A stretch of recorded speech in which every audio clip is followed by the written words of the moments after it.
It's time for the sideline. Get your head in the game. Go on, get your head in the game. I said it's time for the sideline. Get your head in the game.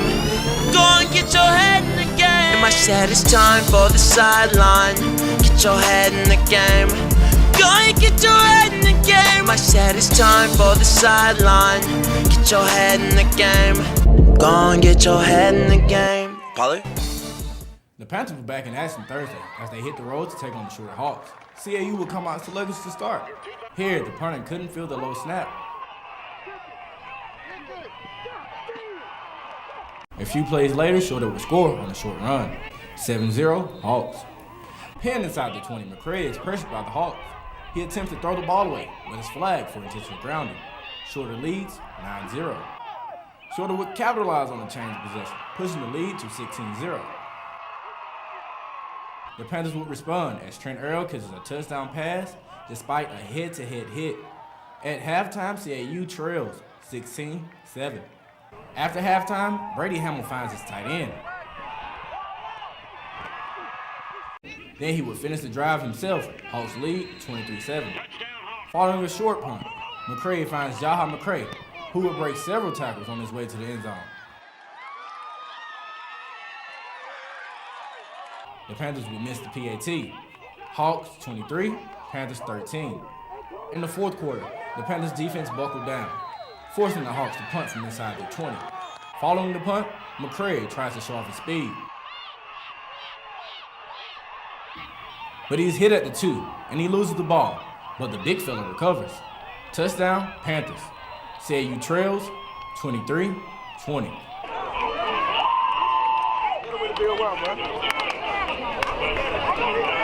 The Panthers D would stand tall again, giving the offense a chance to win it. Let's bring it home. Let's go. Let's bring it home. With about a minute left in the game, McCray floats one deep down the right side to Jonathan Sanders.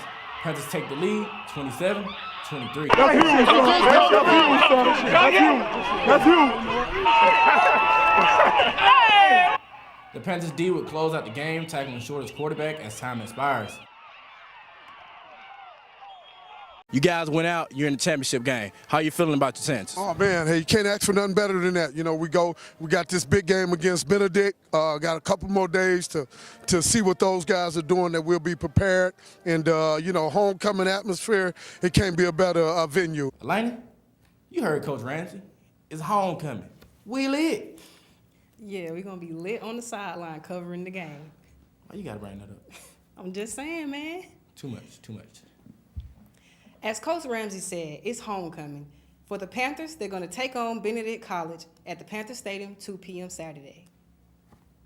It's time for a break. We'll be right back with highlights from the Morehouse versus Tuskegee Classic. October 20th through October 24th, Clark Atlanta Theater Department presents Miss Julie. Welcome back. It was quite a fan fest in Columbus, Georgia, as Morehouse took on Tuskegee. But were you there? I had class. We pick up the action in the second quarter as Tuskegee finds the end zone on a 16-yard touchdown pass. The rest of the half will be a defensive battle as William Robertson comes up with the interception. Right after McQuavius Johnson would throw an interception of his own as the score remained 7-0 heading into the half. Check out this rendition of Thriller by Tuskegee's band. Ooh, that's bad. And when I say bad, I mean bad as in not good. In the third quarter, Robertson picked off another pass, but the Maroon Tigers failed to capitalize on the turnover.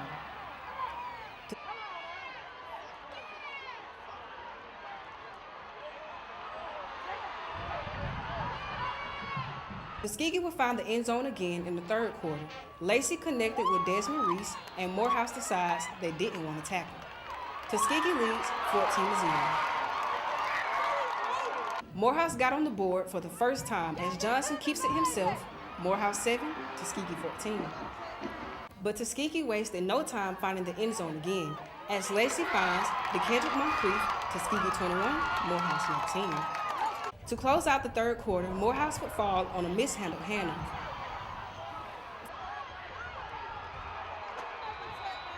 Following the touchdown, Morehouse popped the kick up and recovered at midfield.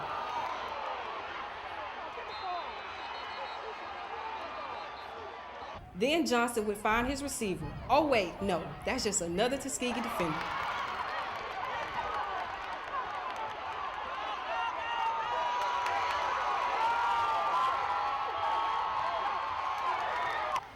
Following the interception, Lacey makes it look easy, tossing the ball to Javarius Cheatham. Tuskegee wins 28-19. Laney, I really thought Morehouse was going to come out and get the victory in this game. They lost a tough one last week versus Clark Atlanta. I expect them to bounce back. Well, they played a good game, but they did play the #1 ranked offense, and Tuskegee is always picking somebody off. Yeah, Marquavius Johnson threw a lot of interceptions that game. Morehouse will be back in action at home Saturday at 2 p.m. as they take on Albany State Rams. It was a good week for the Panther volleyball team as they won 2 out of 3 matches, beating Payne and Albany State, losing only to Claflin as Kiara Govan earned Setter of the Week honors. The Panthers will be back in action October 17th versus Payne in Augusta. This week, our featured athlete of the week is from California. Here's Elaine with the story. Guys, I'm here today with Sierra Scottins, CAU's middle blocker on the volleyball team. So where are you from? I was born in California, Apple Valley, and I moved to Las Vegas and I went to Bishop Gorman High School. So how is it different, Las Vegas to Atlanta? So what's different about it? What's similar? Well, it was definitely a culture shock because I went to a Catholic preparatory high school, and definitely coming to an HBCU has been the best experience of my life so far. So have you met like a lot of people here? Yeah, like all of my teammates were a huge family, so those are like my best friends on campus, and my classmates. I'm part of Living Green Club CAU, so I have my friends there. So what is your major? English is my major. I plan on going to grad school to get my master's of social work and working with underprivileged children and changing their lives. So yeah, It's a good way to give back. yes, definitely. So you're always leading every game in kills. How do you prepare for a game? The volleyball team won a championship the year before I came in 2012, so it's my senior year and I'm trying to lead my team to get a ring, and pretty much every day I talk to my parents and let them know that we have a game, who we're playing. I talk to my coach and she tells me my goals for the game, whether it's kills, aces, blocks. So yeah, I pretty much, I don't know, it's just a normal day, I guess. So how did you grow a passion for volleyball? Okay, so I'm the only girl of like all my cousins, and I have 2 brothers, so I grew up around sports. My dad played in the NFL, my uncle played in the NFL. My brother, he went to UNLV and he played college football. My younger brother's in high school playing. So I just grew up around sports, and volleyball just seemed like the girliest sport of all, and I didn't want to be one of the boys. So I started playing when I was super young, and I discovered that I had a true talent, and when I went to high school, I made varsity as a freshman, so I just pushed forward from there. Well, Sarah, you're definitely one of the great volleyball players and leaders on your team. Thank you, I appreciate that. Appreciate you for being here with us today. Thank you for having me, it's such an honor. Well, guys, I'm Elaine Barkley, reporting from the sideline.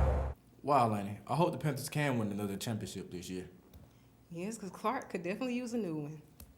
Well, that's going to do it for the show this week. Be sure to come out to the new Epps Gymnasium following the football game as the Panthers basketball teams are introduced. Doors open at 7:30. Also, make sure to follow us on Twitter, Instagram, and Facebook at the Sideline AUC. I'm Elaine Barkley. And I'm Justin Parham. Peace.